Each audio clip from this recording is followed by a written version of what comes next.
Yun guys, mabilisang videos tayo guys. Yan, meron tayo dito guys, mabilisang video about dito sa mga dragging issue. Isa sa issue at concern ng mga scooters. You know. Yan guys, mabilisang videos tayo para magkaroon kayo lalo sa mga baguhan. Kung nagustuhan nyo yung ating mga videos guys, first pa-support naman ang ating YouTube channel at ang ating Facebook, Aga Cesar Vlogs. At ang ating page, Boss RC 2.0. Yun. At guys, yan. Mabilis yung videos tayo guys. Yan. Mayroon tayo dito kasi ang topic talaga natin, bakit dragging. Yun. Actually, may video na ako nito pero medyo kulang yung ating explanation doon. Ito, medyo anuhin natin yung kalahati ng ating explanation. Bakit dragging ang isang scooter. Yun. Bakit dragging? Yan. Ito guys, mayroon ditong, alam ko mayroong nakaranas na dito. Yan guys. Una, bakit dragging? Pag-usapan natin, ang basic talaga, minsan dragging, minsan naman hindi. Kung stuck, lalo sa mga galing kasa, nagda-dragging agad. Isa talaga sa basta kung galing kasa guys, isa sa nagda-dragging ng scooters natin or tinatawag nilang nagde-delay or nanginginig, yan dahil dito sa ating lining. Yan, isa yan, lining guys. Pag ang lining ay tawag nun, pag ang lining guys nagkaroon na siya ng dumi, dumudulas na lang siya dito sa kanyang clutch bell. Yan, pagpasensyahan nyo na yung ating example na clutch bell. Ito yung pinaglumaan natin sa ating scooters. Yan, usually yan ang mga issue ng mga scooter. Yan, pag dumulas yung lining, nagkadumi, matik nagda-dragging siya sa low RPM. At ang mga epekto naman ng mga dragging ay medyo may katakawan siya sa gas kasi hindi siya responsive, kumbaga may delay na siya. Pero magbigay tayo yan, dragging.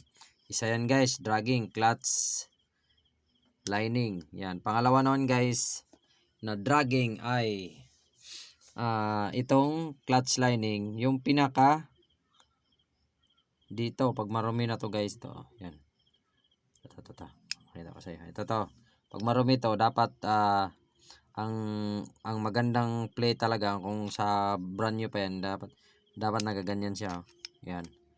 Nagaganyan dapat siya. Bawa, ganyan mo. Yan. Bumababa siya, hindi siya pigil, dapat ganyan siya. Yan. Yan, dapat ganyan ang kondisyon. Kumbaga pag naglinis kayo or nagkalas kayo ng ganito, nagpalinis kayo, nagpa-DIY kayo, yan, pwede nyong pagdiskitahan yan. Ay! Natumba, sorry. Natumba yung ating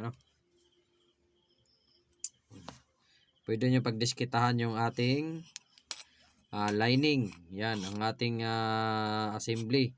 Clutch lining assembly. Ito to. Yan, ito. Yan, ito. Pag ganyan siya. Ang gagawin nyo yan, lagyan nyo lang ng konting grasa. Yan. Baka ayaw na siyang kumbaga hindi na siya sabay itong tatlo. Dapat kasi ito dapat isa to sa cause ng dragging. Pag hindi to nagkasabay, mayroon dito yung nahuli, mayroong matigas, tapos yung isa malambot. Ibig sabihin magkukos siya ng dragging kasi hindi balanse yung kapit niya dito sa ating clutch bell. Yan. Kumbaga kung isa lang yung tumutukod, babalik ka rin lang natin para ma-explain natin. Halimbawa guys, isa lang yung tumutukod dyan, isa lang yung lumalapat dito sa gilid. Yan, pag isa lang lumalapat dito sa gilid, isa lang, talagang usually magkaroon ng dragging. Yan, tandaan nyo guys yan, una yan, dapat talaga condition to guys. Ganyan siya, kailangan nagaganon to. Dapat ganyan siya, smooth na smooth. Huwag mo lang masyadong damihan ng grasa kasi yung lang talaga, yung pahalik lang. Kasi pag dumami naman grasa, pupunta rin dito, magkukos din siya ng dragging. Yan. At isa pa sa cause ng dragging ay pag ito dumulas na.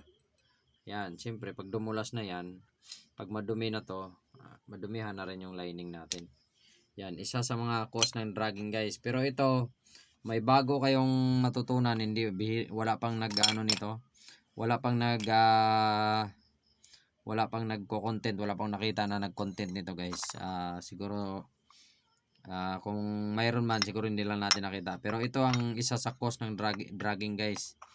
Kasi dati yung aking scooters hindi naman na ano yon, hindi naman yun masyadong dragging. Pero nagtaka ako,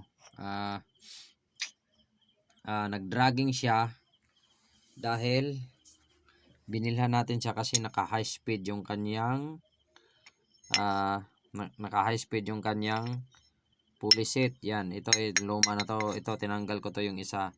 Tapos yung isa ginawa kong 13.5 kasi itong high speed na pulley set guys, kung tinatawag lang racing pulley, hindi yan katulad dito. Pero may racing pulley naman guys na at hindi siya hindi siya masyadong high speed. Kumbaga yan. Magkaiba yung size niyan magkaiba. Ayan, itong sa kaliwa, ito. Yung ito masyado tong higa. Ito naman tayo lang.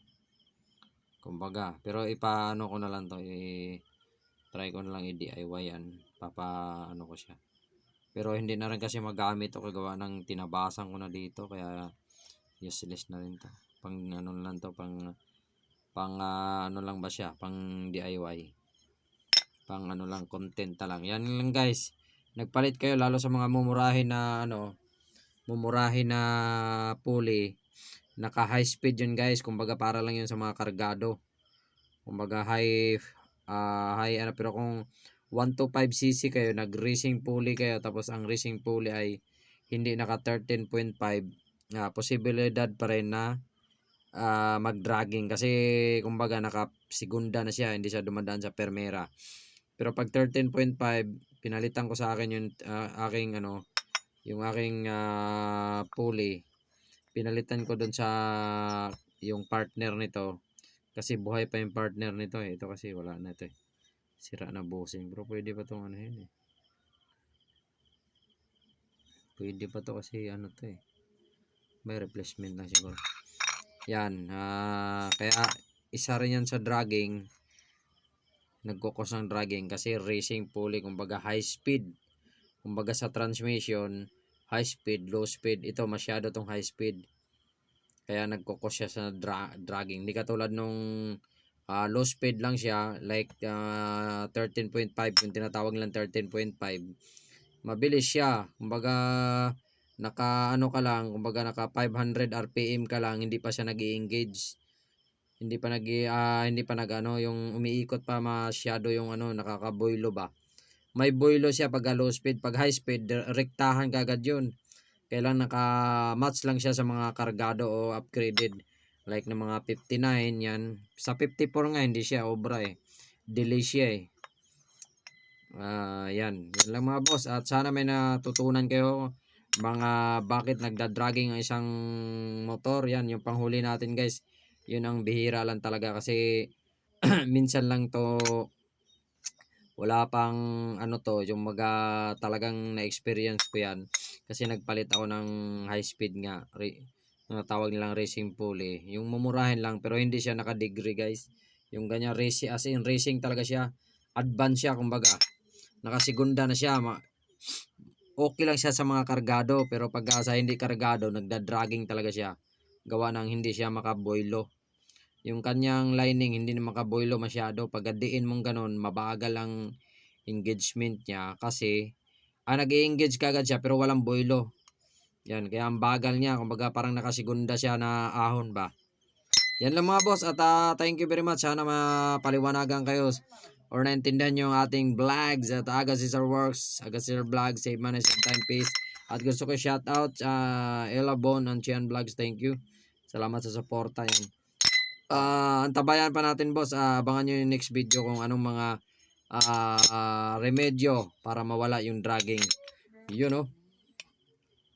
Aga Cesar Vlogs, Aga Cesar Boss, Work, Save Money, Save Time, Peace, at Boss RC 2.0.